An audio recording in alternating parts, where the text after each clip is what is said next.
Para pacificar o país, o senhor anistiaria o presidente Jair Bolsonaro? Nenhum país que não esteve em guerra perdeu tanta renda como o Brasil perdeu ali entre 2014, 15 e 16. Ou seja, a fórmula aparentemente não funcionou. O senhor vai insistir nela? A ideia de que o Estado seria um grande indutor do crescimento através de volumosos investimentos e papel dos bancos públicos, essa ideia acabou no maior desastre econômico brasileiro do século. Vamos ver o que aconteceu nesse período, logo depois que o senhor teve 2 mandatos, depois veio Dilma. Nós tivemos, como o senhor descreve, uma política voltada para criar superávites primários, ou seja, a capacidade de pagar, de criar o superávit sem considerar o pagamento de dívida. Isto foi se deteriorando já no seu 2º mandato. As propostas, são os números, eu não vou brigar com o IBGE. Mas me deu os números. Não dá, os números são. O senhor passou de 3,5% de superávit primário para um déficit de 4,5% ao final do governo Dilma. Não é verdade. Não é verdade. Ok, a gente checa. Meus amigos, o inacreditável aconteceu ao vivo na CNN Brasil. O jornalista William Vac simplesmente destruiu Lula em rede nacional. Perguntas diretas, dados oficiais, fatos comprovados, e o petista, como sempre, ficou sem saída, gaguejando, tentando enrolar o público, mas acabou passando a maior vergonha da vida. E o melhor, pela primeira vez em muito tempo, um jornalista da grande mídia não teve medo de enfrentar o intocável Lula. Foi pergunta atrás de pergunta sobre corrupção, economia, STF e Bolsonaro. E o resultado? O Lula saiu completamente desmontado. Gente, o que eu vou mostrar neste vídeo realmente vai te deixar de boca aberta. Fique até o final porque você vai ver aqui a entrevista que o PT jamais quis que o povo assistisse. Meus queridos irmãos, mais um vídeo para vocês. Eu sou o Felipe Câncio. Para você que está chegando aqui agora e não é inscrito no canal, por favor, inscreva-se aqui. Quando chegarmos a 1 milhão de inscritos, eu vou sortear R$5.000 para um de vocês. Então, já se inscreva para participar do sorteio e ative o sininho das notificações. Gente, eu preciso muito que você já deixe o like no início desse vídeo para que o YouTube não venha enterrar esse vídeo. Então, taca o like para esse vídeo, ajude nós aqui no canal e compartilhe esse vídeo com seus amigos aí no WhatsApp, gente. Porque tudo que eu trago aqui é notícias de relevâncias para abrir os olhos daqueles que estão ainda iludidos com a esquerda dentro do Brasil. E claro, já segue lá no Instagram, @FelipeCâncioOficial. Quando eu for sortear esses R$5.000, vai ser por lá. Então já siga eu lá no Instagram e bora para esse vídeo. William Vac começou perguntando o que ninguém da imprensa teve coragem de perguntar. Presidente Lula, o senhor anistiaria Jair Bolsonaro para pacificar o país? E ali já começou o desespero. Lula gaguejou, desviou o foco, fugiu do tema e tentou transformar a pergunta num discurso vazio, mas Vac não perdoou. Ele insistiu, jogou os números na mesa e escancarou o colapso econômico causado pelo PT. Eu tive o prazer de indicar 6 membros para a Suprema Corte. O senhor se arrependeu de alguma Não me indicação? arrependo nenhum. Não me arrependo porque eu nunca indiquei alguém para a Suprema Corte para depender de favor deles. Eu indiquei pelo currículo, pela competência das pessoas e ele foi referendado pelo Senado. Portanto, eu não me arrependo, acho que eles fizeram coisas extraordinárias. A sua própria carreira política recente teve pendurada numa decisão do STF, foi por culpa dela que o senhor foi para a cadeia. O que o senhor faria diferente? Oi, deixa eu te Impeachment contar. de ministros do STF, por exemplo, estaria na sua agenda? Deixa eu te contar uma história fantástica. Eu sou, pela primeira vez na história do Brasil, eu sou culpado de ser inocente. E aí nós temos um problema que foi a eleição da Dilma de 2014, quando o candidato que ela derrotou não quis aceitar o resultado. Foi a primeira vez. Eu perdi 3 eleições, eu perdi uma para o Collor, eu perdi 2 para o Fernando Henrique Cardoso e eu voltava para casa para me preparar para outra eleição. O Aécio não. O Aécio afrontou a vitória da Dilma, entrou com recurso na justiça e é responsável pelo clima de animosidade que está criado hoje nesse país. Quem ganhou 4 eleições seguidas ali foi o seu partido. Quem tinha a caneta ali, nós estamos falando até 2014, para gerar um clima assim ou assado, era o seu partido. O senhor está atribuindo uma essencial mudança de clima político a alguém que tinha o direito de pedir a contagem de votos. Não, as coisas começaram a mudar depois de 2014, depois do golpe que deram contra Dilma Rousseff. Até então a gente vivia numa normalidade. Você nunca tentou derrubar um presidente em lugar nenhum do mundo porque ele não estava bem na pesquisa. Nunca. Ou seja, o que aconteceu é que inventaram uma pedalada. O que o senhor chama de golpe, que foi a destituição da presidente Dilma Rousseff, ocorreu dentro das leis e da Constituição brasileira. É possível, do ponto de vista histórico, chegar à interpretação que o senhor faz. Do ponto de vista jurídico, não. A outra colocação que o senhor faz a respeito de quem são os responsáveis pelo clima atual, a gente pode, de novo, do ponto de vista histórico, debater e debater durante um longo tempo.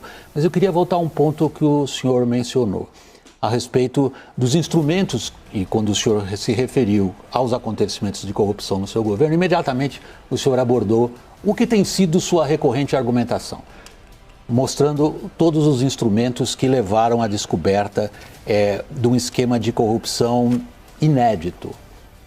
Quem foi o culpado? Posso lhe dizer uma coisa? O culpado à vontade, fomos nós que criamos todos os mecanismos para que nada ficasse embaixo do tapete. Descobriu-se quem é o culpado. Porque tem dois jeitos para você não ter corrupção. Uma é você fazer decreto, sabe, criando o sigilo dos 100 anos, como está sendo feito agora. A outra coisa é você jogar tudo embaixo do tapete e não levantar o... O senhor tem uma explicação a oferecer ao eleitorado sobre o que aconteceu? Quem foi o culpado de tudo aquilo? Olha, eu acho que o culpado foi quem meteu as mãos, sabe, manteve os pés pelas mãos. Qualquer que tenha sido o erro cometido pela Lava Jato, ela, em boa medida, lavou a alma do brasileiro. Ela levou poderosos à cadeia. Ela descobriu e enunciou esquemas de corrupção inéditos no seu alcance e na sua profundidade e na sua ramificação. Isso ocorreu no seu período ou no período do seu partido. Agora, a pergunta é a seguinte: parece razoavelmente provado que boa parte da capacidade de competição dessas empresas, por exemplo, as empreiteiras, se dava por serem beneficiadas por um esquema de corrupção.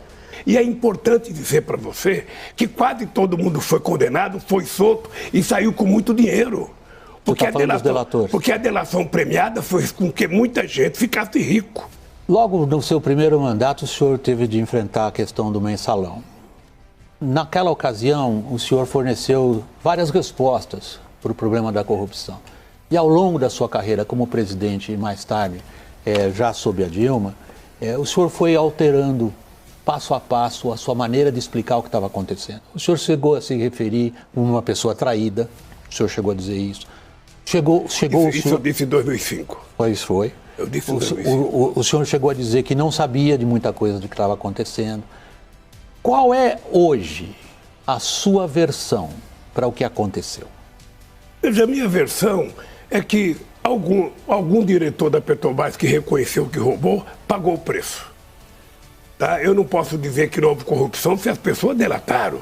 Se o Sérgio Cabral, no Rio de Janeiro, reconheceu que fez o erro que ele fez, se outros denunciaram, sabe, de que receberam favor de empresa, essa gente cumpriu uma pena. O senhor tem uma longa trajetória política e uma grande sabedoria popular que o senhor traduz em frases políticas. Talvez a mais famosa em relação ao contexto que o senhor acabou de abordar foi de um ex-presidente da Câmara dos Deputados, que dizia assim: eu quero uma diretoria na Petrobras, mas eu quero uma diretoria que fura poço.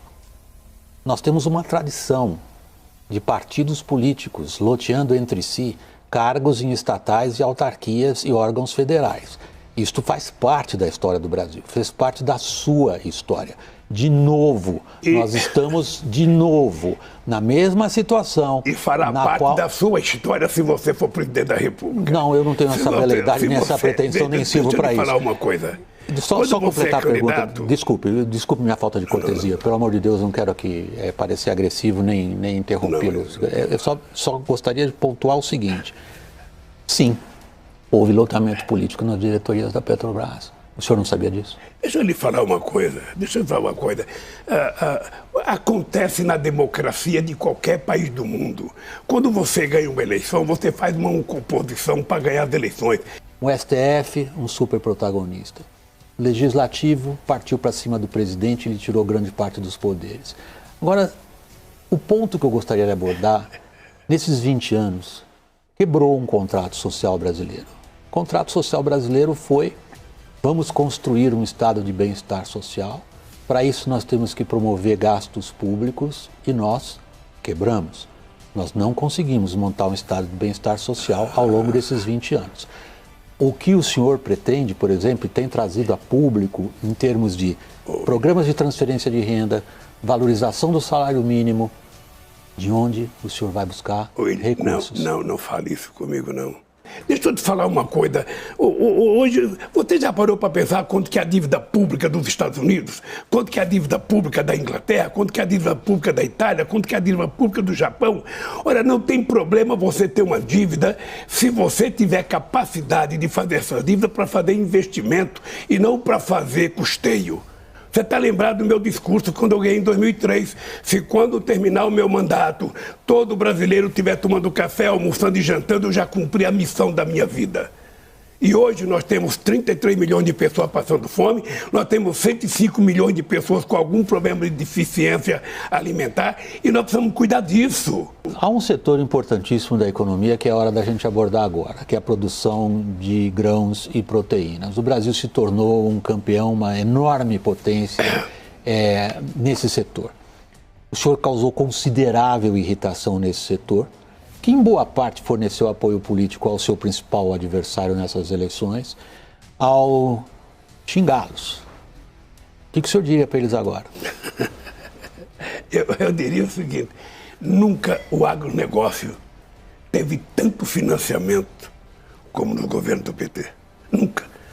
O problema deles conosco hoje é porque eles sabem que no governo do PT não vai ter desmatamento na Amazônia. O senhor considera o agro responsável pelo desmatamento? Eu conheço as pessoas de responsáveis do...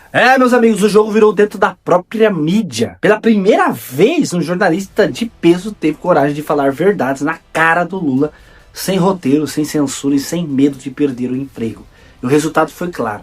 Lula foi desmascarado ao vivo, sem argumento, sem números e sem moral. William Vac falou que milhões de brasileiros queriam dizer há anos e fez o que a grande imprensa deveria ter feito desde o início: enfrentar o poder com coragem.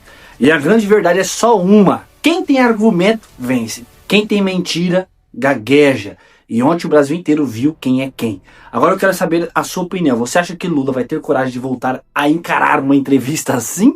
Ou vai continuar fugindo da entrevista e se escondendo atrás de jornalistas amiguinhos? Comenta aqui embaixo, deixa o seu joinha, compartilha esse vídeo para o YouTube não enterrar a verdade e participa do sorteio quando a gente bater 1 milhão de inscritos. Porque aqui a gente mostra o que a mídia tenta esconder. Deus abençoe você e a sua família, fique com Deus, um abraço e até o próximo vídeo se Deus quiser. Fui!